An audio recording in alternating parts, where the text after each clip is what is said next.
बिस्मिल्लाहिर्रहमानिर्रहीम अस्सलामुअलैकुम। Welcome students, you are watching my YouTube channel. बेटे my name is Sania Mumtaz. आज का जो हमारा टॉपिक है physics class 9 2025 new edition chapter 1 जो हमने स्टार्ट किया हुआ था, और चैप्टर का नेम है हमारे पास फिजिकल क्वांटिटीज एंड मेजरमेंट्स। बेटे लास्ट लेक्चर तक मैंने आपको ऐसे ही प्रीफिक्सेस तक मैंने आपको टॉपिक क्लियर करवाया था, जिसमें इंटरनेशनल सिस्टम ऑफ यूनिट मैंने आपको पढ़ाया और ऐसे ही प्रीफिक्सेस के बारे में मैंने आपको बताया। ठीक है, उम्मीद करती हूँ कि आपको ये वाला टॉपिक अच्छे से क्लियर हो गया होगा। तो अभी जो हमारे पास प्रीफिक्सेस के नेक्स्ट पेज पे साइड पे एक बॉक्स बने हुए हैं कि ऐसे प्रीफिक्सेस को कैसे हम 10 की पावर में राइट करते हैं, उनके यूनिट क्या है, ये सारी चीजें आपके लिए जानना बहुत जरूरी है। तो इसलिए छोटा सा एक आपके लिए लेक्चर बना रही हूँ ताकि आपको अच्छे से समझ आ जाए। ठीक है, तो हम अपना टॉपिक जरा स्टार्ट करते हैं।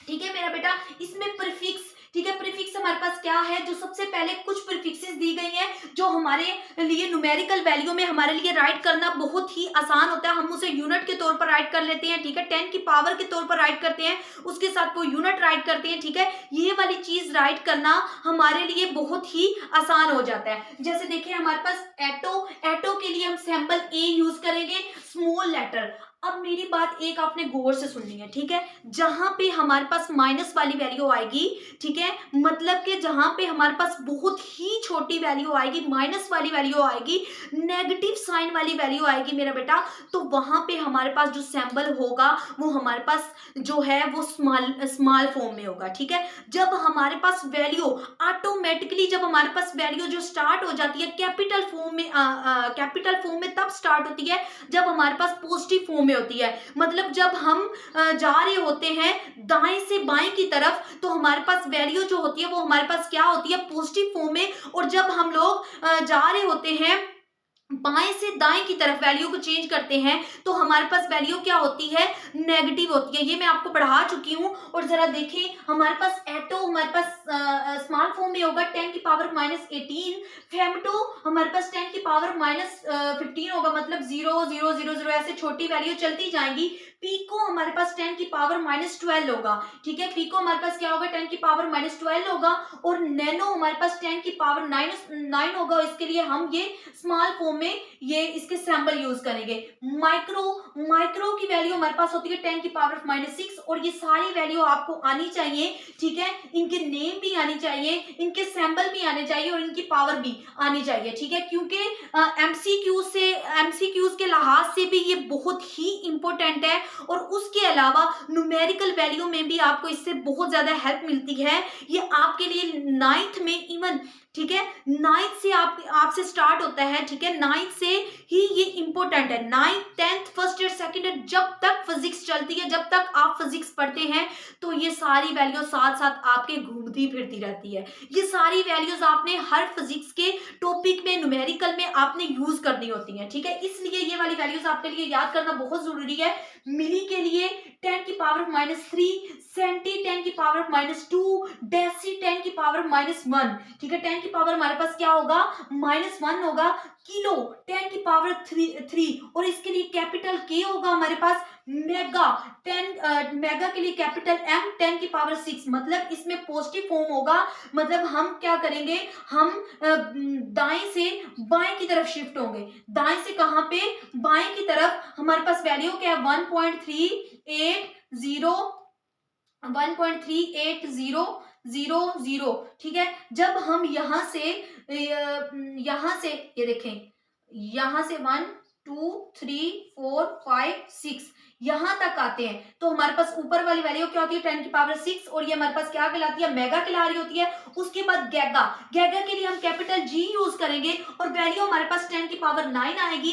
टेरा टी 10 की पावर 12, पेटा पी 10 की पावर 15, और एक्सा ई जिसमें हम कैपिटल ई यूज कर रहे हो, तो ये हमारे पास 10 की पावर क्या आती है, 18 आती है। ठीक है, बार बार ये बता रही हूँ, बहुत ही इंपॉर्टेंट है एमसीक्यू से लिहाज से, और उसके अलावा न्यूमेरिकल में ये वैल्यूज यूज हो रही होती हैं। और उसके अलावा जो भी आप फिजिक्स के नेक्स्ट टॉपिक यूज करते हैं, नेक्स्ट टॉपिक को रीड करते हैं, तो उसमें ये नहायत ही इंपॉर्टेंट वे के हिसाब से यूज हो रही होती है ये वैल्यू। इसलिए इसीलिए ये याद करनी आपके लिए बहुत ही जरूरी है। ओके बेटा, इसका एक टेबल हमारे पास 1.5 दिया गया जिसमें हमारे पास 100 केजी किसके इज इक्वल होता है, 1 क्विंटल के इज इक्वल होता है, और ये आपने याद करना है। ये भी हमारे पास यूनिट के वे से यूज हो रहा था, और उसने कहा है कि 10 क्विंटल या 1000 केजी किसके इज इक्वल होगा, तो मेरा बेटा 1 टन के इज इक्वल होगा। ये चीज भी आपके लिए याद करनी बहुत जरूरी है। जहां पे हमारे पास 100 केजी आ जाएगा वहां पे हम उसका सैंपल क्या राइट करेंगे, 1 क्विंटल, और जहां मतलब केजी राइट करने के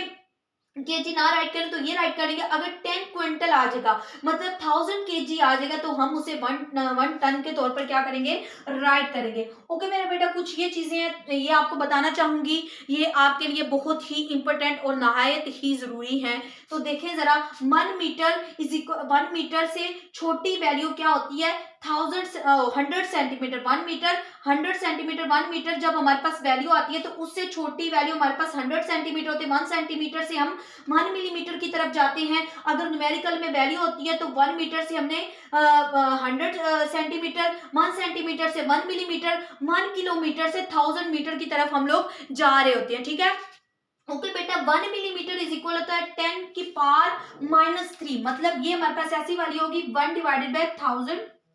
ठीक है, जब इसको हम ऊपर कन्वर्ट करेंगे तो हमारे पास ऑटोमेटिकली ये 10 की पावर -3 आ जाएगा। ये आप जानते हैं, मैथ में हम ये वाला रूल रीड कर चुके हैं। उसके बाद 1 सेंटीमीटर जो है वो हमारे पास 1 डिवाइडेड बाय 100 होगा। तो हम जब इधर नीचे से ऊपर जाएंगे तो क्या आएगा, 10 की पावर -2 आ जाएगा। अगर 1 किलोमीटर है हमारे पास तो हमें पता है किलोमीटर जो है इसमें पॉजिटिव की वैल्यू होती है, तो हमारे पास ये सिर्फ 1000 मीटर होगा। तो हम इसको कैसे राइट करेंगे, 10 की पावर 3। ओके बेटा, इसकी समझ आ गई होगी। अब क्वेश्चन एक और उन्होंने क्वेश्चन दिया हुआ है एमसीक्यूज के हिसाब से।